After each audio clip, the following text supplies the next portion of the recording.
خوش رہنے کے لیے ضروری ہے کہ دنیا کی محبت ختم کرے. جس کے دل میں دنیا کی ہوس ہے وہ خوش رہنے کے علاوہ دنیا کا ہر کام کر سکتا ہے. سمجھتے ہو؟ جب وہ دنیا کو مسافر خانہ نہیں سمجھے گا تو پاگل ہوتا رہے گا. ابے اس کے پاس پلاٹ آ گیا, ابے اس کے پاس گاڑی آ گئی, ابے اس کا امریکہ کا ویزا لگ گیا, ہم یہاں ٹھیلے بیچ رہے ہیں, ابے یہ سیدھا سیدھا بولو بھائی بھاڑ میں جائے. جب بحریہ ٹاؤن کے مالک کا جنازہ اٹھے گا تو میرے دوست نے 2 پلاٹ لے لیے تو کون سا تیر مار دیا؟ جو اونر ہے وہ مر جائے گا. ختم بھائی. تھوڑے دنوں میں ٹماٹر بیچو, رکشا چلاؤ, لینڈ کروزر میں گھومو, یہ تھوڑے دن کے کھیل ہیں, اس کے بعد ختم. قارون جب اپنے خزانوں کے ساتھ مارکیٹ میں آیا نا, قرآن کہہ رہا ہے, قرآن نے تو مارکیٹ کا لفظ استعمال نہیں کیا, جب اپنے خزانوں کے ساتھ قارون مارکیٹ میں آیا ایک دفعہ پورے جاہو جلال کے ساتھ, پبلک نے جب اس کا پروٹوکول دیکھا اور خزانے دیکھے, اس کا لباس, جب بڑا آدمی جا رہا ہوتا ہے نا بڑی عزت دی جاتی ہے, تو بے وقوف لوگ رالیں ٹپکانا شروع کرتے ہیں, یا لیت لنا مثل ما اوتی قارون. احمقوں اور بے وقوفوں نے کہا ہائے کاش ہمارے پاس بھی ایسی دولت ہوتی جیسی قارون کے پاس. کیا پروٹوکول ہے بھائی اس کا. تو قرآن کیا کہتا ہے؟ علم والوں نے کہا وَيْلَكُمْ, برباد ہو جاؤ, تمہارا ناس ہو جائے. جب انسان بہت ہی الٹی بات کرتا ہے تو آدمی کہتا ہے تیرا ناس ہو, برباد ہو جائے, کہ بیکار باتیں کر رہا ہے بیٹھ کے. کیا کہنے لگے؟ وَيْلَكُمْ, تباہ ہو جاؤ. یہ ویلکم نہیں ہے, کیونکہ ایک جگہ کہیں ہم عربی گرامر پڑھ رہے تھے تو پرانے زمانے میں جب متحدہ حقیقی بنی تھی نا, وہ 90s کی بات ہے, تو ایک جگہ لکھا تھا ویلکم آفاق احمد. تو ہم عربی گرامر پڑھ رہے تھے, میں اس کو پڑھ رہا ہوں وَيْلَكُمْ آفاق احمد. اب وَيْلَكُمْ کا معنی تو بددعا ہے کہ تم تباہ ہو جاؤ. تو میں حیران ہوں کہ انہوں نے اپنے قائد کو گالی کیوں دی ہوئی ہے. میں وہاں کھڑا ہوا سوچ رہا ہوں کہ اپنا قائد بھی متحدہ حقیقی بنی تھی نا, تو وہ قائد بھی مانتے ہو آفاق احمد کو, اور تم کہہ رہے ہو اور گالی بھی دے رہے ہو تم تباہ ہو جاؤ. پھر کسی نے بتایا بھائی یہ وَيْلَكُمْ نہیں ہے, یہ ویلکم. تو پھر ایک عربی ان دنوں میں آئے ہوئے تھے, وہ کہنے لگے لی سبیلی ہی چوک کدھر ہے. لسبیلا چوک کو کہہ رہے تھے لی سبیلی ہی چوک. وہ کہہ رہے تھے یہ لی سبیلی ہی چوک کدھر ہے.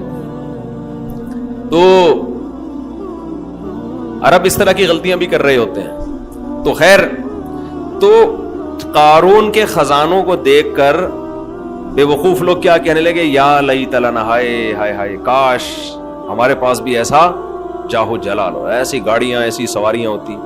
تو اللہ فرماتے ہیں جو علم والے لوگ تھے انہوں نے کیا کہا؟ وَيْلَكُمْ, تمہارا ناس ہو, برباد ہو جاؤ تم. کیسی باتیں کر رہے ہو بے وقوفوں والی. ثواب اللہ خیرون, اللہ جو نیک عمل پہ بدلہ دے گا وہ اس سے کئی گنا بہتر ہے. تو کبھی تمہاری رالیں کسی نیک عمل کو دیکھ کے تو ٹپکی نہیں ہے کہ وہ روزے رکھ رہا ہے, وہ صدقہ کر رہا ہے, تو رال ٹپ کے یار کتنا کما رہا ہے. یہ ٹپک کس پہ رالیں رہی ہیں؟ جو عیاشی کر رہا ہے. تو یہ عیاشی تو تھوڑے دنوں میں ختم ہونے والی ہے.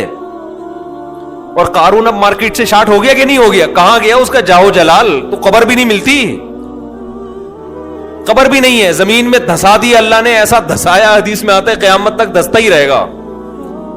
موسیٰ علیہ السلام نے اسے کہا زکات دے, اللہ نے تجھ پر احسان کیا ہے, تو جیسے اللہ نے تجھے دولت دے کے احسان کیا تو اللہ کی مخلوق پہ احسان کر, تو بھی مخلوق پہ خوب خرچ کر. تو کہنے لگا یہ میرا کمال ہے جو میں نے پیسہ کمایا ہے, مائنڈ میرا کیا تھا. آج بعض مالدار لوگ کہہ رہے ہیں نا میرا مائنڈ, میری لک ہے اور میری, او بھائی آپ کا کچھ نہیں ہے.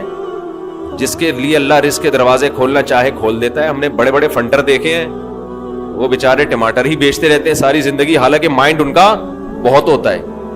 اور بڑے بڑے بے وقوف لوگ دیکھیں جن کے پاس نوٹ گننے کی فرصت نہیں ہے.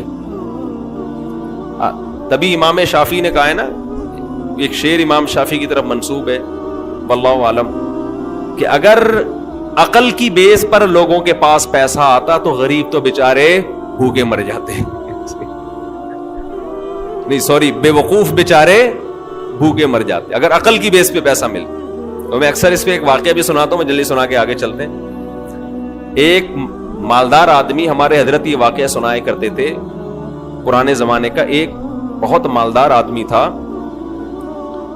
غریب تھا, سوری ایک بڑا عقل مند آدمی تھا, غریب. مجھے بھی روزہ لگ رہا ہے آج.